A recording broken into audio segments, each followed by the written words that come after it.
Aslan Adnan, M.A., presents The Voice of the Silence, the heart of Blavatsky'S mystical philosophy, a synopsis, structural mapping, and critical review. 1. Executive Overview and Historical Context. Helena Petrovna Blavatsky's The Voice of the Silence, 1889, occupies a singular, highly revered place within the corpus of 19th-century esoteric, occult, and comparative religious literature. Written during the summer of 1889 while Blavatsky resided at the Villa des Dames in Fontainebleau, France, and finalized in London shortly before her death in May 1891, the text stands as the spiritual climax of her life's work.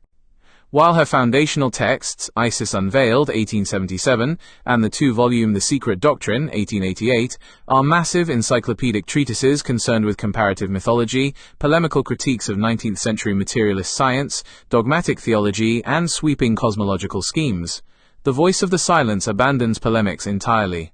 Where her earlier works took an exoteric, historical or macrocosmic approach to illuminate cosmogenesis and humanity's evolutionary history, this final work turns inward. It is a compact, highly poetic prose poem designed purely as a practical manual for contemplative discipline, microcosmic integration, and radical soteriology.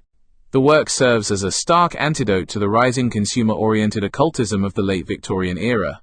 Rather than offering keys to psychic empowerment, astral travel, self-aggrandizement, or material happiness, The Voice of the Silence frames the spiritual journey as a severe path of self-immolation, radical ethical purification, absolute non-attachment, and total surrender of individual egoity in service to suffering humanity. 2. Textual Provenance, the Book of the Golden Precepts, and Censor. The foundational narrative surrounding the genesis of The Voice of the Silence is inextricably bound up with Blavatsky's claims regarding its source text, the Book of the Golden Precepts. Blavatsky asserted in her preface that the text consists of translations from 3 selected fragments out of approximately 90 distinct treatises, comprising the Book of the Golden Precepts. She claimed to have memorized these treatises verbatim during her period of esoteric training in the trans-Himalayan regions of Tibet and Ladakh under the guidance of her Eastern masters, the Mahatmas. She described the physical artifacts as square or oblong discs of an unknown, indestructible material inscribed in Censor, an alleged secret sacerdotal language and ideographic script used by an international brotherhood of initiates stretching across Central Asia. According to her account, Censor can be read through multiple levels of symbolic interpretation, depending upon the initiate's level of spiritual development. It was from these memorized ideographs that she produced her English translation and adaptation while in Fontainebleau. Modern academic historians of religion, Indologists, and Tibetologists, such as Max Mueller, David Reigel, and H.J. Sperenberg, have raised significant challenges to these claims. First, there is a complete absence of extant manuscripts, no physical document or wooden block print, pecha, corresponding to the Book of the Golden Precepts has ever been found in Tibetan monastic libraries or Western collections. Second, academic linguistics recognizes no historical or philological evidence for Censor as a distinct language. Contemporary scholars classify it as a construct within the internal mythos of theosophy, though some comparative scholars note its structural resemblance to Sandhyabhasa, the twilight language or secret symbolic code used in Tantric Buddhist and Siddha traditions to conceal esoteric meanings from the uninitiated. Consequently, comparative textual analysis by scholars such as Ajahananda Bharati suggests that the concepts, terminology, and syntax of The Voice of the Silence reflect an extraordinary late 19th century synthesis of Mahayana Buddhism, particularly Yogacara and Madhyamaka, Advaita Vedanta, Samkhya Yoga, and Western Neoplatonism, heavily filtered through Blavatsky's own intuitive genius and literary phrasing. 3. Literary Architecture, Tone, and Hermeneutics. Unlike the prose of 19th-century academic treatises, The Voice of the Silence is written in rhythmic, evocative prose poetry characterized by high archaic English, using terms such as thou and thee alongside imperative moods, structured as a series of numbered aphorisms. The book's literary structure intentionally mirrors the architecture of classical monastic texts, such as Santideva's Bodhikayyavatara or the Dhammapada. The text operates simultaneously across 4 distinct hermeneutic layers. At the exoteric or literal level, it prescribes strict ethical conduct and ascetic discipline. At the psychological level, it outlines the systematic dissolution of the ego and lower mind. At the esoteric or mystical level, it maps the union of the individual consciousness with the inner Godhead, Atman. At the cosmic or initiatic level, it articulates the Bodhisattva's cosmic vow of eternal service to all living beings. The language relies heavily on paradox and apotheosis. the strategy of unsaying, common to negative theology in both Eastern and Western mysticism. Expressions such as the voice of the silence, the soundless sound, and kill out the desire of life yet prize life as a treasure, force the analytical mind, manas, to stall, encouraging the activation of direct spiritual intuition, buddhi. 4. Granular analysis of the three fragments. The core text is divided into three distinct fragments that chart a systematic initiatic progression, moving from inner purification and the dissolution of the ego in the first fragment, through a decisive moral choice between personal liberation and universal compassion in the second, to the heroic mastery of 7 transcendental virtues in the third. Fragment 1, The Voice of the Silence. Fragment I focuses on interior psychology, sensory abstraction, pratyahara, and the systematic dismantling of the empirical ego. The central premise is that truth cannot enter a mind clogged by sensory impressions, emotional agitation, and intellectual vanity. The text presents a symbolic map of human consciousness through the allegorical passage of the disciple, Sessa, through 3 halls. The hall of ignorance, avidya. This corresponds to physical, sensorial consciousness and ordinary worldly life. It is the realm of gross illusion, hedonism, and physical suffering, where the soul remains completely blind to its divine nature. The hall of learning. This represents the psychic and intellectual realm of occult study and philosophical inquiry. Yet Blavatsky issues her sternest warnings regarding this stage, calling it the probe of illusion. It is filled with dangerous traps, including spiritual pride, fascination with psychic phenomena, and the false sense of enlightenment that comes from conceptual knowledge alone. The Hall of Wisdom.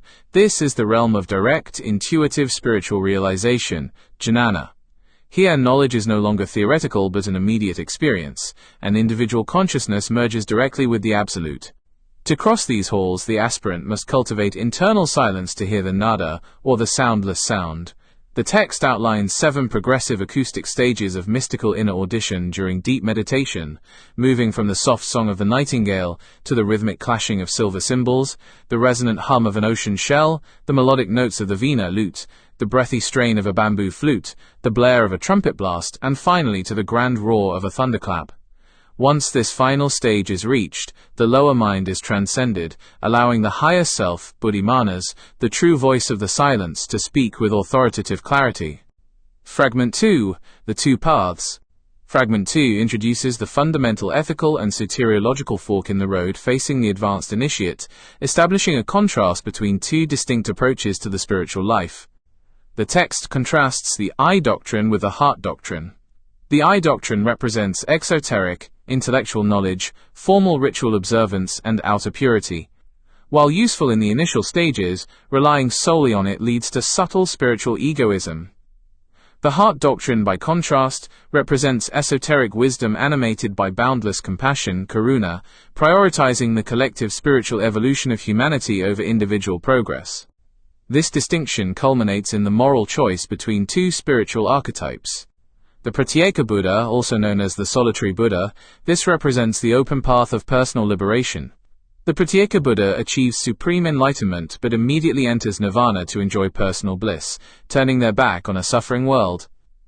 Blavatsky explicitly condemns this choice as a refined form of spiritual selfishness. The Bodhisattva. This represents the secret path of renunciation. The Bodhisattva arrives at the threshold of nirvana, but voluntarily renounces final rest, choosing instead to remain within the cycles of existence, samsara, to serve as a beacon and guide for all sentient beings until the entire cosmos is liberated. The text demands that the disciple embrace the path of the Bodhisattva, asserting that divine compassion is not merely a virtue to be cultivated, but the eternal underlying law of cosmic harmony itself. Fragment 3, The 7 Portals.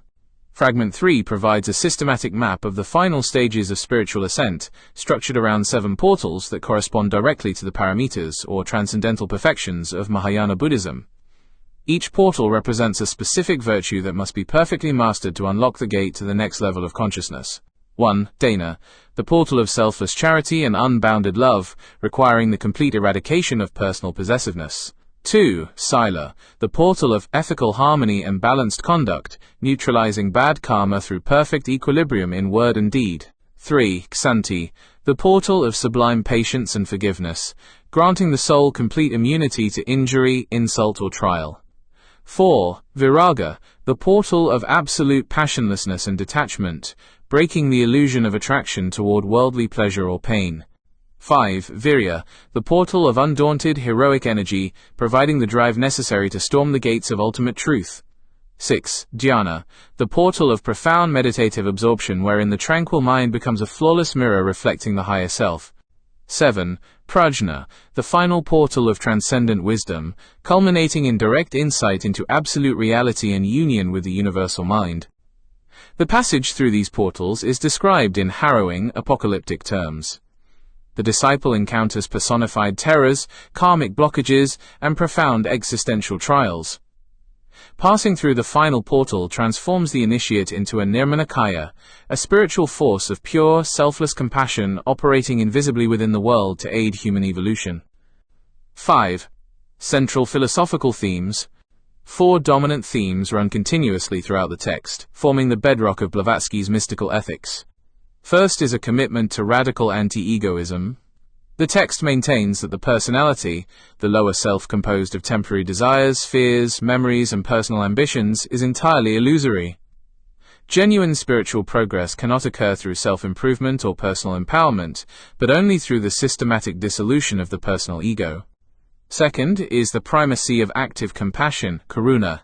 Ethics and altruism are not framed as preliminary steps or secondary virtues, but as the fundamental structural law of the universe. Wisdom that does not immediately translate into selfless service is explicitly condemned as incomplete and dangerous. Third is the explicit condemnation of lower psychic powers, siddhis. The text repeatedly warns against fascination with clairvoyance, mediumship, astral travel, and occult phenomena.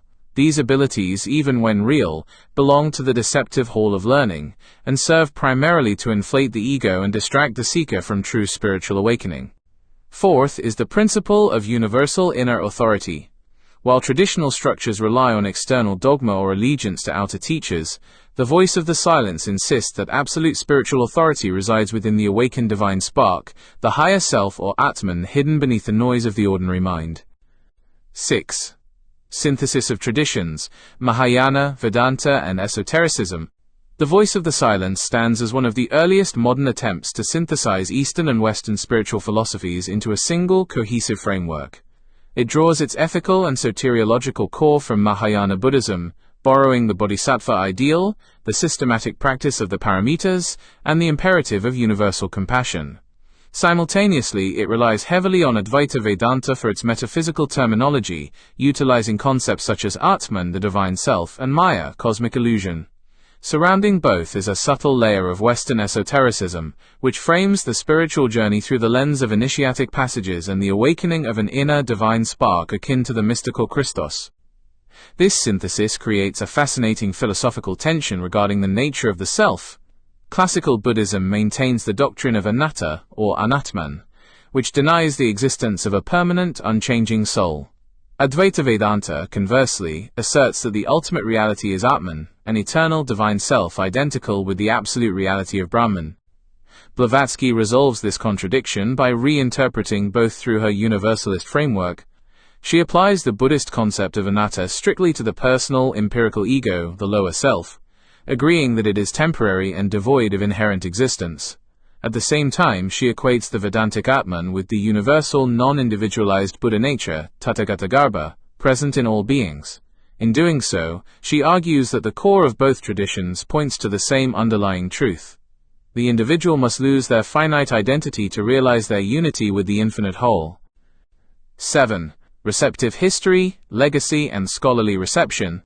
Despite the ongoing debates regarding its historical origins, the voice of the silence has earned remarkable praise across esoteric, academic, and traditional Eastern spiritual circles. D.T. Suzuki, the pioneering Japanese scholar who played a central role in introducing Zen Buddhism to the West, spoke admiringly of the book in the Middle Way, stating that Blavatsky had clearly grasped the true, living spirit of Mahayana Buddhism despite her non-traditional presentation. Similarly, the 14th Dalai Lama, Tenzin Gyatso, contributed an introductory message to the 1989 centenary edition of the text. He commended its powerful exposition of the bodhisattva ideal, the altruistic mind of enlightenment, bodhicitta, and the practice of universal compassion, affirming that its core ethical message aligns closely with authentic Buddhist ideals. The text also made a notable impression on Western thought. The philosopher and psychologist William James cited it in The Varieties of Religious Experience as an extraordinary illustration of mystical consciousness and ascetic discipline. The Tibetan text translator W. Y. Evans Wentz noted its striking structural parallels to traditional Tibetan contemplative manuals, while the psychologist Carl Jung analyzed its symbolic imagery within his framework of the collective unconscious and the process of individuation. 8. Critical review and concluding evaluation. From a literary and ethical standpoint, The Voice of the Silence is arguably Helena Blavatsky's finest work.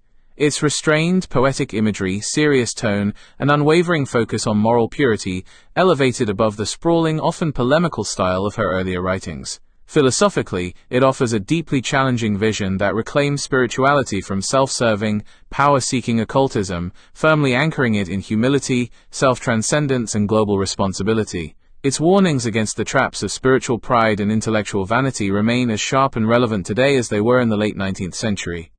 The primary weakness of the work remains its unsubstantiated historical provenance. Blavatsky's claims regarding the Book of the Golden Precepts and the ancient script of Senzar lack philological and historical evidence, forcing scholars to view the text not as a literal translation of an ancient Himalayan manuscript, but as a brilliant creative synthesis of Asian and Western mystical traditions crafted by Blavatsky herself. Furthermore, her effortless blending of Vedantic and Buddhist terms occasionally gloss over deep theoretical differences between those traditions. Ultimately, these historical and philological criticisms do not diminish the text's profound ethical weight. Whether read as an authentic transmission of hidden Eastern teachings, or as Blavatsky's personal spiritual masterpiece, The Voice of the Silence endures as a powerful meditation on the responsibilities of the spiritual path. Its central declaration that true wisdom is completely inseparable from universal compassion, and that liberation is meaningless unless used to relieve the suffering of others, ensures its lasting place among the great classics of modern esoteric literature.